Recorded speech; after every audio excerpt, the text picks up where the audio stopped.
First story. The dark night on the deserted road. The trucker's sinister encounter.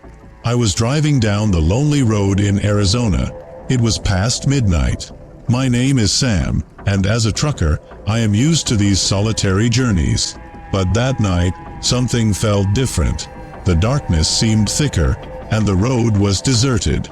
I was exhausted, my eyes heavy with sleep, and I desperately needed an energy drink to keep going. That's when I spotted an abandoned gas station by the roadside.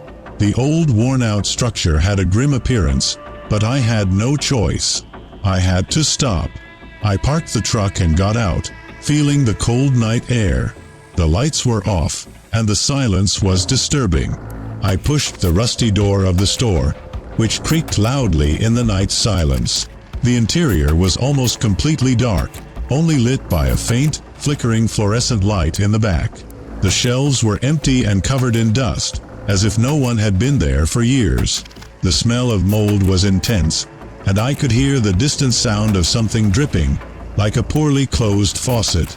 I went straight to the refrigerator at the back of the store. When I opened the door, my heart sank. It was completely empty. No energy drinks, no sodas. Just a cold emptiness that gave me goosebumps. As I closed the door, I heard a noise behind me. A soft but distinct sound, like shuffling footsteps on the floor.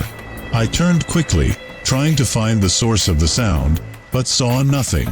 Fear began to grow inside me. I decided it wasn't worth staying there. I left the store as fast as I could, feeling my heart race with every step. As I reached the door, I heard another noise, this time closer, like a whisper. With one last look at the dark store, I ran back to the truck, my heart pounding like a drum. I climbed into the cab and locked the doors, my hands shaking. The abandoned gas station was left behind, but the fear lingered. I knew I needed to find a safe place, far from that sinister spot. When I finally managed to leave that gas station behind, I felt a twinge of relief, but I was still uneasy. I continued driving down the dark road until I found a small 24-hour diner. I parked the truck in the well-lit parking lot and went in, hoping to find some peace and an energy drink to keep me awake. The diner was practically empty, except for a sleepy waitress and a lone customer in the corner. I ordered a strong coffee and sat in one of the booths, trying to calm my nerves. I took a few sips, but the feeling of being watched didn't go away. After about 20 minutes, I decided it was time to hit the road again. I paid my bill and headed back to the truck. As I approached the truck, a chill ran down my spine. Something felt wrong, but I couldn't pinpoint what. I climbed into the cab and slammed the door, feeling the weight of exhaustion and fear. I was about to start the engine when I noticed movement in the curtain behind me.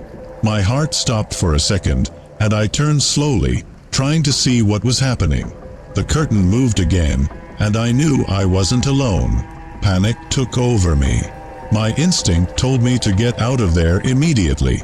I started the truck and drove as fast as I could to the nearest police station. Every second felt like an eternity, and the silence in the cab was deafening. I felt my heart pounding in my chest, my hands sweating on the steering wheel. I arrived at the police station and practically jumped out of the truck, running inside. I explained the situation to the officers, adrenaline still coursing through my body. They accompanied me to the truck, weapons drawn, ready for anything. They opened the cab door and began to search the interior. That's when they found them. 3 homeless people were hiding behind the curtain, dirty and desperate. One of them held a knife, his eyes wild and full of fear. The relief I felt when I saw the police subdue them was immense, but the fear I had experienced that night left a deep mark on me. I got out unscathed, but that experience changed me. The road would never be the same again. To this day, when I stop anywhere at night, I remember that feeling of being watched and wonder how things would have turned out if I hadn't followed my instinct. Fear has become my constant companion on solitary journeys. Second story. Deadly chase on the road. The night that never ends. I was heading home after a long day of work in Seattle. The rain was falling so hard it felt like the sky was collapsing. The raindrops hit the windshield like tiny hammers, and the wipers struggled to keep up. It was almost 10 at night, and I had decided to take the I-90, a road that was usually quiet at that hour. The sound of the rain mixed with the soft hum of my car's engine, creating a sort of hypnotic melody. The radio was playing soft music, something to try to calm my nerves after an exhausting day. The road was practically deserted, just me and a few cars passing by now and then. Everything was going well until something caught my attention in the rearview mirror. Headlights, and they were growing larger rapidly.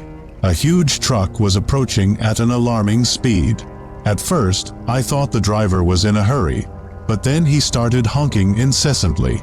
It was a piercing sound, almost desperate, that seemed to pierce the night and echo inside my head. My heart began to beat faster. I had no idea what was happening. The truck's headlights started flashing, blinding my vision. The rain made everything worse, creating reflections that made it look like there were lights flashing everywhere. The trucker was chasing me, there was no doubt about it. I tried to stay calm and sped up a little, hoping he just wanted to pass. But no, he stayed right behind me, glued to my bumper. The road, which had once seemed a safe route home, now turned into a dark and dangerous maze. Every turn, every straight stretch, I could feel the trucker's eyes on me, as if he were hunting me. The streetlights were few and far between, and the darkness between them seemed to close in around us, making the chase even more terrifying. I pulled out my phone and, with trembling hands, tried to take some photos of the truck behind me. I needed evidence, something to show the police after escaping this madness. But the fine mist covering the glass made all the photos come out blurry, indistinguishable. It was as if the night itself were conspiring against me, hiding the face of my pursuer. Fear began to turn into panic. I didn't know who was driving that truck or why they were chasing me, but one thing was certain. I needed to get out of there, and fast. I kept driving, trying to push away the panic that was taking over me. The trucker was glued to my bumper, and his honking sounded more like a war cry than a simple warning signal. Every time he honked, my heart leaped in my chest, as if it wanted to escape before I did. The rain didn't let up. The truck's headlights reflected on the droplets running down my windshield, creating a spectacle of distorted, blinding lights. I couldn't see anything properly, and every time I looked in the rearview mirror, the truck's headlights seemed even more menacing, like evil eyes fixed on me. I decided to speed up, hoping to gain some distance. My car's engine roared in response, but the trucker didn't give up. He was determined to keep me in his sights, and the road turned into a battlefield. Every turn, every straight stretch, I felt like I was being hunted. The wet asphalt made the car slide a bit, and my hands were sweating so much I could barely hold the wheel. I started screaming, not from pain, but from pure terror and frustration. "Why are you doing this?" I knew he couldn't hear me, but screaming was the only thing keeping me from completely losing my mind. Adrenaline was coursing through my veins, and my senses were on edge. I needed to think of something, and fast. I tried a desperate maneuver. I turned sharply onto a side road, almost losing control of the car. For a moment, I thought I had managed to shake him off. But when I looked back, there he was, turning onto the road right behind me. The sense of despair intensified. I was trapped in a never-ending nightmare. The side road was even darker and more isolated than the main one. The trees beside the road seemed like sinister shadows, watching my desperate escape. And the trucker kept honking and flashing his lights, as if he were enjoying my fear. My phone, thrown on the passenger seat, vibrated with missed messages and calls. No one knew where I was. No one could help me. I picked up the phone again and, with trembling hands, tried to take more photos. Again, they all came out blurry. It was as if the rain and darkness were accomplices of my pursuer. I knew I couldn't keep this up for long. My fuel was running low, and my body was on the verge of collapse. Every time I looked at the clock on the dashboard, the minutes felt like hours. I was running out of options, and the only thing I could do was keep driving and hope that somehow this nightmare would end. The side road seemed like an endless tunnel of darkness and fear. My heart was about to explode, and my hands were shaking uncontrollably on the wheel. Every time I looked in the rearview mirror, the truck's headlights seemed brighter, closer. I was on the brink of despair. Then, out of nowhere, I saw a small sign indicating a dirt road to the right. It was my only chance. I turned sharply, feeling the tires skid on the wet asphalt before finding traction on the dirt. To my surprise, the trucker didn't follow. He continued on the main road, the headlights finally disappearing into the darkness. I couldn't believe it. My body was tense, waiting for him to return at any moment. But he didn't come back. Slowly, the adrenaline began to subside, and exhaustion took over. I kept driving down the dirt road, trying to find a way back home. Finally, after what seemed like hours, I arrived home. I parked in the garage, my hands still shaking so much I could barely turn off the car. I got out and ran to the door, feeling incredibly vulnerable under the rain that still fell. I locked the door behind me and leaned against the wall, trying to control my breathing. Third story. Chased on the road. The night trucker's nightmare. I was driving alone that night, heading home after visiting my friend in Phoenix. It was a dark night, the sky starless, and the only illumination came from my car's headlights. I was on Interstate 10, a stretch of road that seemed endless, surrounded only by desert and darkness. There weren't many cars on the road, just the constant sound of the engine and the wind hitting the car. Everything was quiet until I noticed a huge truck approaching in the rearview mirror. I didn't think much of it at first, just another trucker on the road. But then he started staying very close to my car, matching my speed. I found it strange but tried to ignore it, accelerating a bit to see if he would pass. To my surprise, he kept following me, maintaining the same speed as mine. By then, my heart was already beating faster, and I felt a chill down my spine. What did he want? Why was he following me? The road was empty. He had all the space in the world to pass me, but he seemed determined to stay glued to me. I tried to stay calm, breathing deeply and focusing on the road ahead. But the situation worsened. The trucker started flashing his headlights, blinding me with the intense light reflecting in the rearview mirror. That's when I realized he wasn't just playing around. Something was very wrong. My survival instinct kicked in, and I knew I needed to do something. I accelerated even more, trying to put some distance between us, but he stayed there, like a sinister shadow behind me. My heart was pounding so hard I could hear it, and my hands trembled as I gripped the wheel.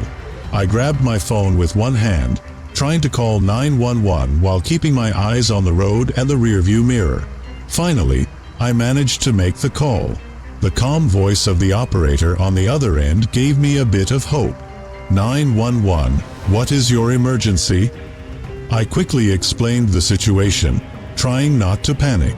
The operator told me to head to the next service plaza, where the police could meet me.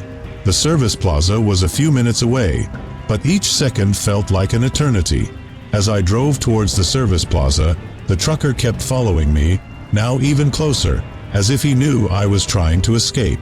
I didn't know what he wanted, but I felt a growing terror inside me. It was like I was in a nightmare I couldn't wake up from. Finally, I saw the lights of the service plaza in the distance. That small lit area looked like an oasis of safety in the middle of the dark desert. But even with the hope of being close to help, I couldn't shake off the growing fear. I just wanted to get there safely, but something told me the worst was yet to come. I will never forget the feeling of relief when I finally entered the service plaza. The bright lights, the few parked cars, the open convenience store, everything seemed to promise safety. I followed the operator's instructions and parked near the main entrance, where there was more activity. But that initial relief was quickly replaced by deep dread when I saw the truck also enter the service plaza, parking a few meters away.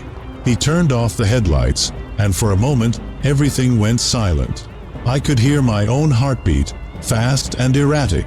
My hands were sweaty, and I forced myself to stay calm. The operator was still on the line, telling me to stay in the car and wait for the police.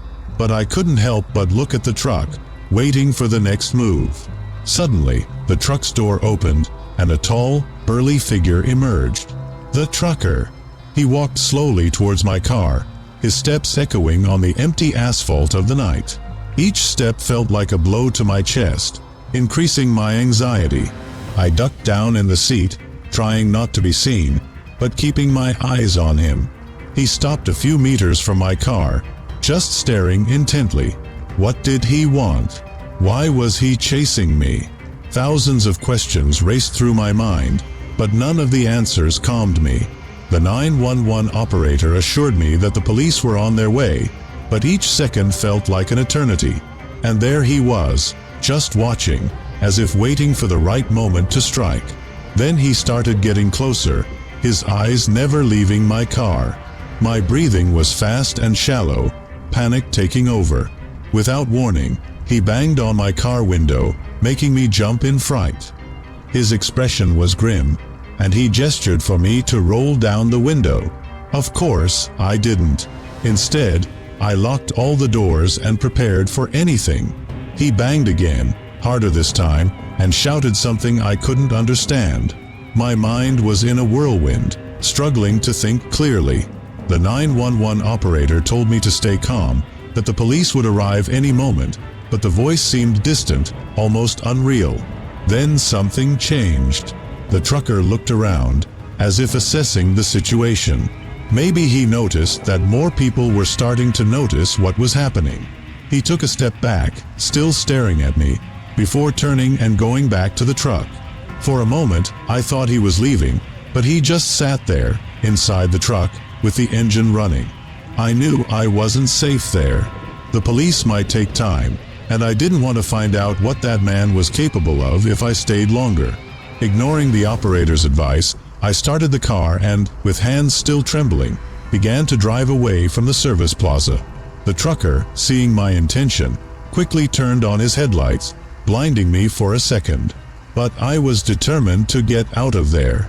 I accelerated, feeling a mix of fear and adrenaline as I left the service plaza behind, the sound of the truck's engine still echoing in my ears. Every second on the road felt like a risk, but I knew I needed to get as far away as possible.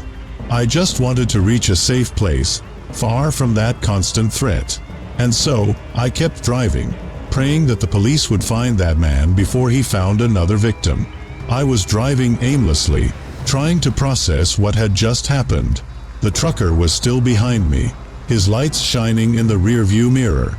My heart was beating so fast I could feel the pulse in my temples. The road was deserted, and the darkness seemed to swallow everything around me. I needed a plan. The 911 operator kept talking to me, trying to calm me down and give me instructions. He told me to find a place with more people, but we were in the middle of nowhere. I didn't know how much longer I could endure this chase. Then, I saw a turnoff leading to a small town. Without thinking twice, I turned sharply, trying to lose the trucker. My car almost skidded on the curve, but I managed to keep control. To my horror, he followed the same path, his lights still fixed on me. I reached the town, its deserted streets and closed shops, like a ghost town. I drove through the narrow streets, looking for somewhere to hide or someone to ask for help. My eyes desperately searched for any sign of life, but it seemed everyone was asleep. Then, I saw a police station in the distance. My heart leaped with hope. I sped towards the building, praying it was open and that someone was there. When I arrived, I parked haphazardly and ran to the door, banging with all my strength. Luckily, an officer appeared and opened the door. "Please, help me. A trucker is chasing me." I was panting, and the words came out in a whirlwind of despair. The officer pulled me inside and closed the door, looking out the window at the truck parked across the street. He asked me to wait while he called for backup. I sat down, trying to catch my breath and process everything that had happened. The trucker didn't get out, but I could feel his eyes fixed on the station, as if waiting for an opportunity. Minutes passed like hours. Finally, more police cars arrived, their blue lights illuminating the street. The officers surrounded the truck, guns drawn, ready for anything. I watched everything from the window, my heart still pounding in my chest.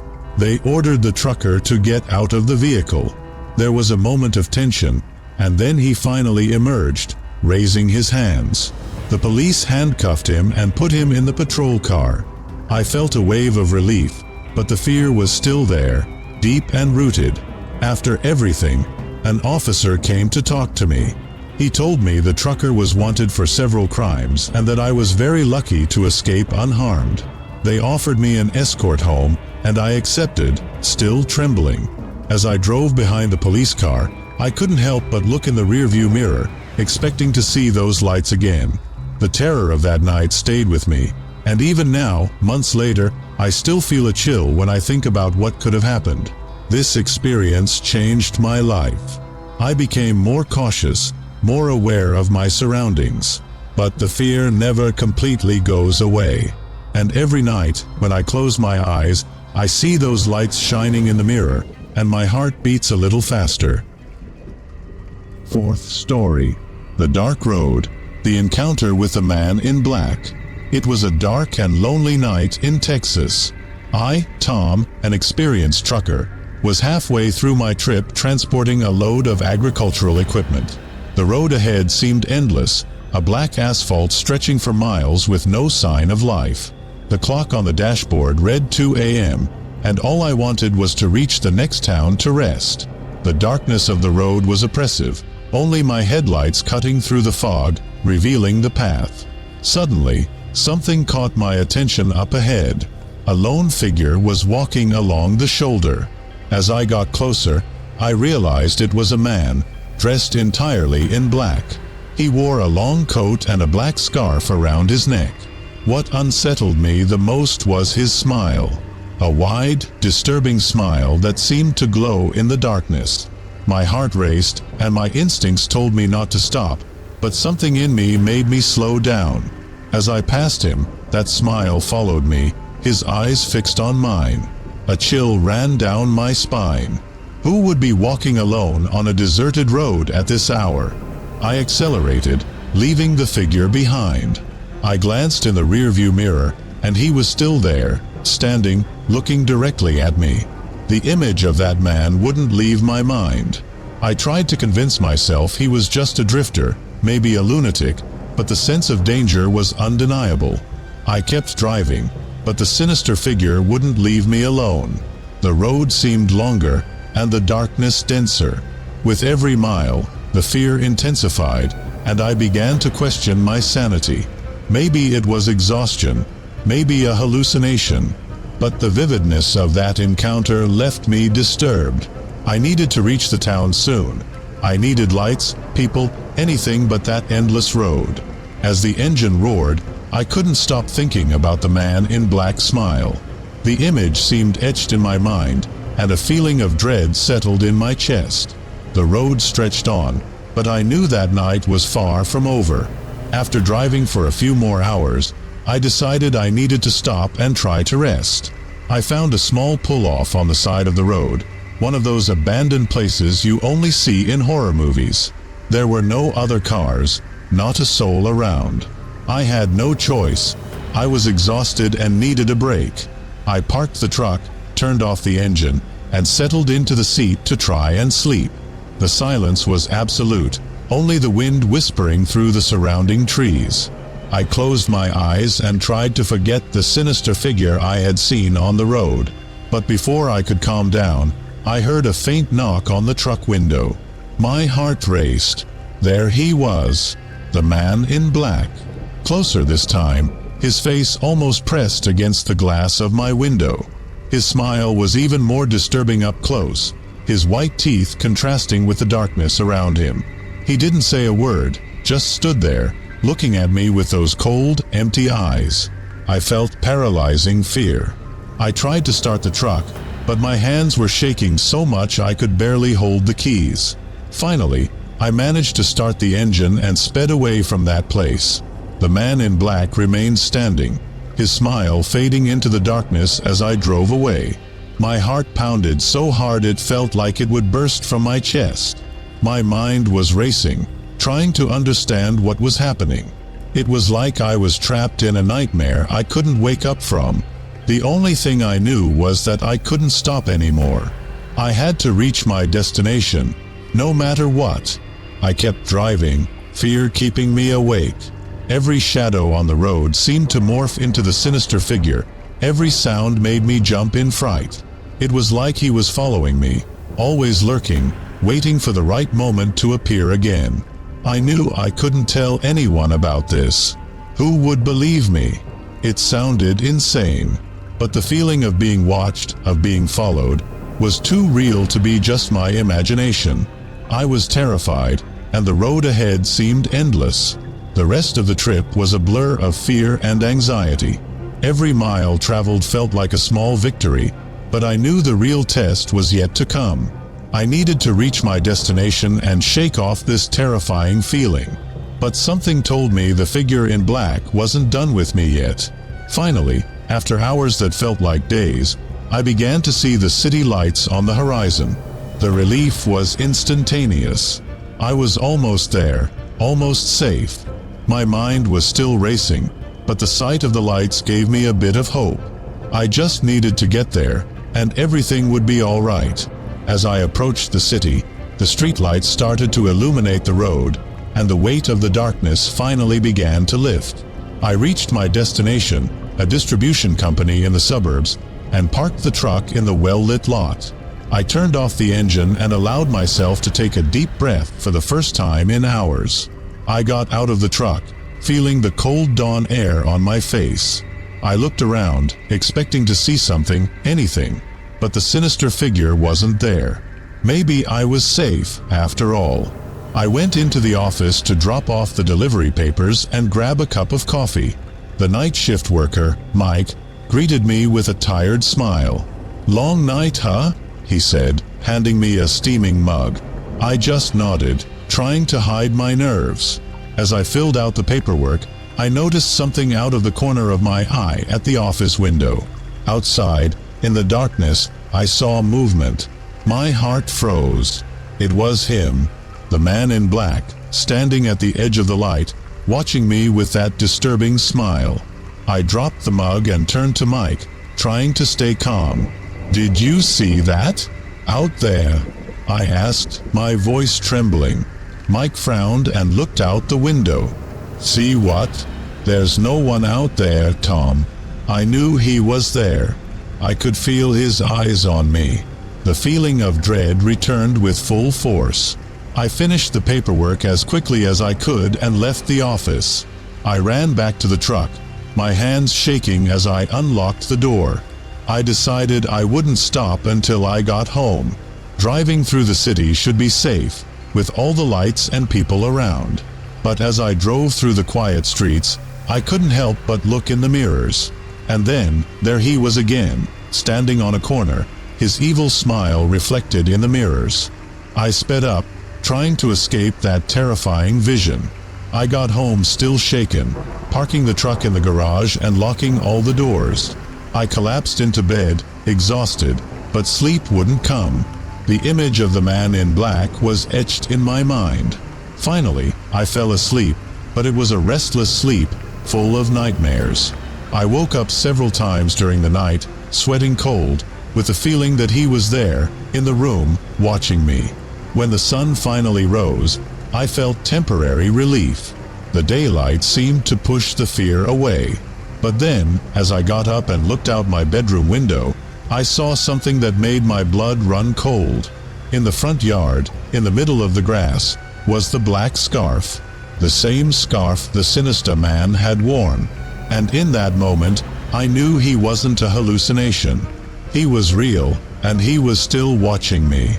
The sense of security vanished. I knew this experience would mark me forever. The sinister figure was out there, waiting, and at any moment he could come back. The fear never left me. Bonus story. My name is Liam, and I'm going to tell you a story that will make your blood run cold. It was a typical Saturday in Huntington Beach. Jake, Emily, Sarah, Tom, and I were excited for a different kind of night. The city was buzzing with the usual weekend energy, and it was there, downtown, that we met Alyssa and Megan. They seemed cool, and within minutes, we were all laughing and planning an adventure. We decided to go to the beach. The night was perfect until... The story continues in the previous video. If you want to know what happens, click on the video that appears on the card or go to the last video posted here on the channel.